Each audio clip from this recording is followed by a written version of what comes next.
Hey merhaba, hadi birlikte planlayıcı sayfalar yapalım. Bu sayfaları günlük hayatınızda, okulda, derste, evde, ev işleri veya derslerinizi hazırlarken günlük hayatınızı planlamak için kullanabilirsiniz. Sayfanın üst tarafından 4-5, alt tarafındansa 1 santim boşluk bırakarak düz bir çizgi çiziyorum. Aynı çizgiyi sayfanın sol tarafından 1 santim boşluk bırakarak çiziyorum. Ve bu çizgileri alt ve üst taraftan birleştirerek dikdörtgen bir şekil elde ediyorum. Dikdörtgenin sağ tarafında bir boşluk bıraktım. Bu alana ise özel bir şekil çizeceğim. Sayfanın diğer tarafına ise bu şekilde ama daha küçük 2 tane dikdörtgen çizimi yapıyorum. Günlük planlayıcı olarak kullanacağım için üst tarafından günlük planlayıcı olduğunu yazıyorum. Küçük bir dikdörtgen daha çiziyorum. Bu alansa tarih kısmını oluşturacak. Bu alanları ne için kullanacaksam onların ismini yazıyorum.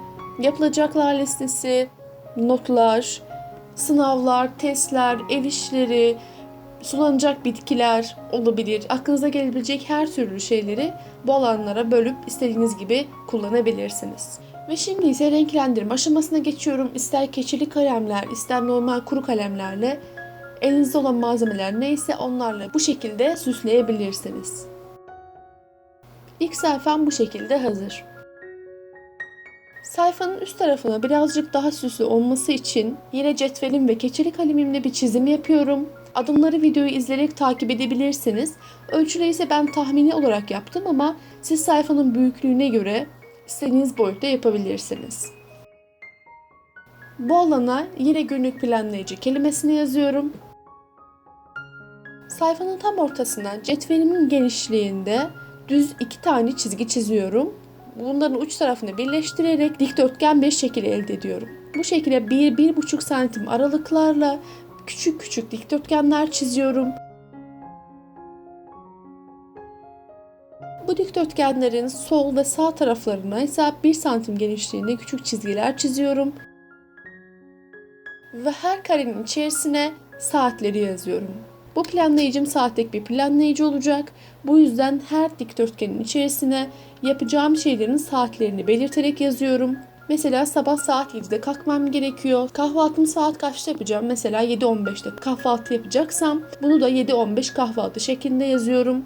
Ve tüm alanı bu şekilde dolduruyorum. Bu şekilde görmek daha kolay oluyor. Siz de bu şekilde yapabilirsiniz. Bu planlayıcıda kağıdıma 4 tane kare çiziyorum.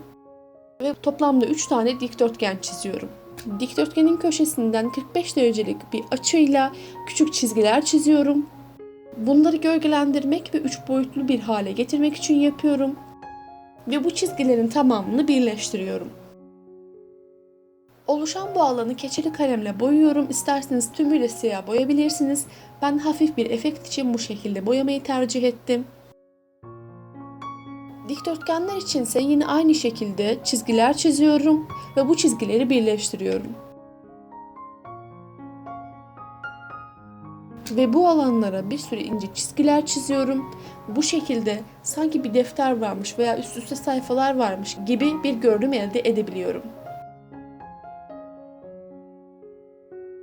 4 dikdörtgene de aynı işlemi uyguladım. Şimdi ise daha fazla detay ekleyeceğim. Bunun için yaklaşık 1 santim aralıklarla dikdörtgenlerin sol tarafına yuvarlaklar çiziyorum. Sanki spiral bir deftermiş gibi görünüm elde edebilmek için bu şekilde yuvarlak çizgiler çiziyorum. Ve bu alana yapılacaklar listesi yazıyorum. Küçük kare kutular çiziyorum. Bunların yanına yapacağım şeylerin ismini yazacağım. Bu görev tamamlandı. Bu işi yaptığım şeklinde belirtmek için de içerisine küçük bir tik atmam yeterli oluyor. Bu şekilde takip etmek de çok kolay olacak. İkinci alanıma ise hedefler kısmını yazıyorum. Yine aynı şekilde küçük kutucuklar ve hedeflerimi yazıyorum. Diğer alana notlar yazıyorum. Ve diğerlerinden farklı olması için yan taraflarına 2 tane düz çizgi koyuyorum. Kağıtlar birbirine zımbalanmış gibi bir görünüm olacak. Diğer sayfaya da ödevler yazıyorum. Sayfanın ortasındaki dikdörtgenleri ise birini 3, diğerini ise 6 kısma ayırıyorum. 3 kısma ayırdığıma yiyecekler, Altı kısma ayırdığıma ise su yazıyorum. Düzenli beslenme ve düzenli su içmek için bu alanların olması gerçekten bence çok faydalı oluyor.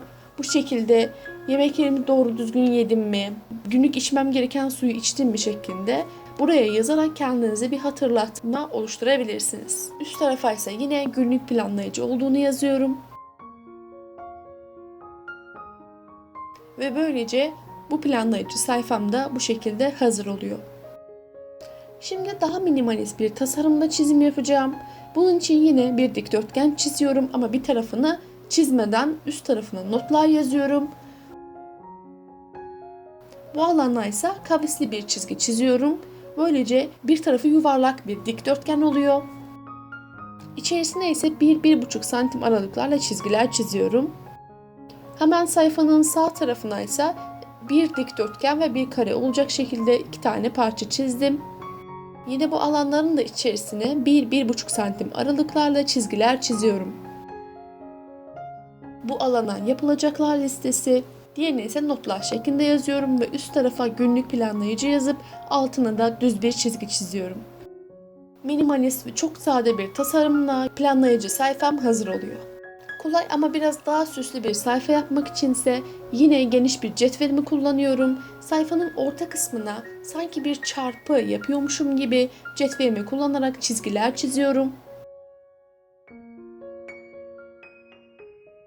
Ve bu şekilde otomatik olarak sayfayı 4 kısma ayırmış oldum. Bu kısımları da yapılacaklar listesi, notlar, testler ve kitaplar şekilde 4 kısma ayırmış oldum. Orta kısma yine günlük planlayıcı yazıyorum.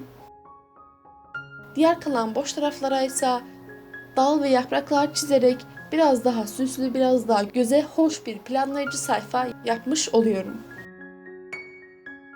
Bu yaprakları süslemek için keçeli kalem veya yine kuru kalem kullanabilirsiniz. Evinizde, elinizde hangi malzeme varsa onunla kendi planlayıcı sayfalarınızı süsleyip yapabilirsiniz.